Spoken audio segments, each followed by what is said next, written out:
নমস্কার বন্ধুরা, সবাইকে এমবি কুকিং চ্যানেল থেকে স্বাগত। আজকে আরেকটি নতুন রেসিপি নিয়ে এসেছি, নিরামিষ ডালের বড়ার তরকারি। আমাদের হিন্দু মতে প্রায় সময় নিরামিষ খেতে হয়। ডালের বড়ার তরকারি খুবই একটি সুস্বাদু রেসিপি। চলুন তাহলে মূল রান্না আসা যাক। প্রথমেই আমি ডালটা পরিষ্কার করে ধুয়ে নেব, তারপর পানি দিয়ে ভিজিয়ে রাখবো কিছুক্ষণ। ঠিক যখন ডালটা ভিজে নরম হয়ে আসবে তখন আমি একটি ব্লেন্ডারে ডালটা পেস্ট করে নেব। আপনারা ইচ্ছে করলে এটা শিলপাটাও বেটে নিতে পারেন। যেহেতু আমি সবসময় ব্লেন্ডারেই পেস্ট করি, এই জন্য আমি ব্লেন্ডারেই পেস্ট করে নিলাম। এবার পেস্ট হলে ডালটাকে আমি একে একে মশলা দিয়ে মেখে নেব। প্রথমে হলুদের গুঁড়া, মরিচের গুঁড়া এবং সামান্য জিরে গুঁড়া এবং পরিমাণ মতো লবণ দিয়ে আমি ডালের পেস্টটা মেখে নেব।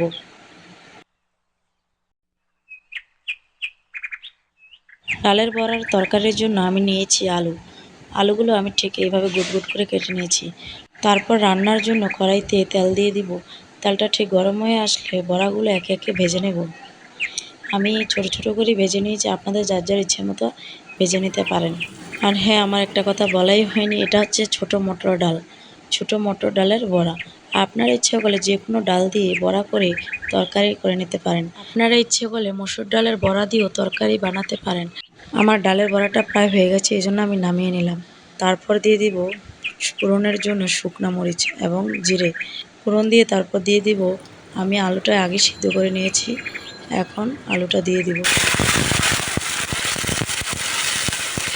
তারপর আলু ভাজার জন্য দিয়ে দিব কিছুটা লবণ এবং হলুদের গুঁড়া। আলুটা যখন প্রায় ভাজা হয়ে আসবে তখন দিয়ে দিব কাঁচা মরিচ বাটা। আপনারা যার যার ঝাল অনুযায়ী দিতে পারেন, আমি এখানে 2 চামচ দিয়েছি। এবার দিয়ে দিব হাফ চামচ হলুদের গুঁড়া এবং হাফ চামচ মরিচের গুঁড়া এবং 1 চামচ জিরা গুঁড়া। তারপর আমি মশলাটা কষানোর জন্য কিছুটা পানি দিয়ে মশলাটা কষিয়ে নেব। প্রায় কষিয়ে আসলে দিয়ে দিব ডালের বড়া দিয়ে আরও কিছুক্ষণ কষিয়ে নেব। তারপর ডালের বড়া এবং মশলা কষানো হলে দিয়ে দিব পরিমাণ মতো পানি। আপনাদের যার যার অনুযায়ী পানিটা ব্যবহার করতে পারেন। এবার দিয়ে দিব গরম মশলা গুঁড়া প্রায় হাফ চামচ। তারপর দিয়ে দিব হাফ চামচ চিনি। এবার কিছুক্ষণ ঢাকনা দিয়ে রেখে দেব।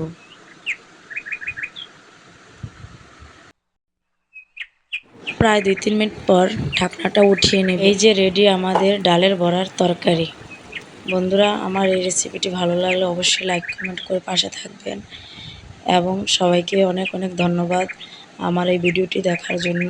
আর গরম গরম পরিবেশন করুন ভাতের সাথে ডালের বড়ার তরকারি। সবাইকে অনেক ধন্যবাদ। আজকের মতো এখানেই বিদায় নিলাম। অবশ্যই আমাকে লাইক কমেন্ট করে সাপোর্ট করুন এবং আমি যেন নতুন নতুন আরও রেসিপি নিয়ে আপনাদের সাথে হাজির হই। Goodbye. Goodbye.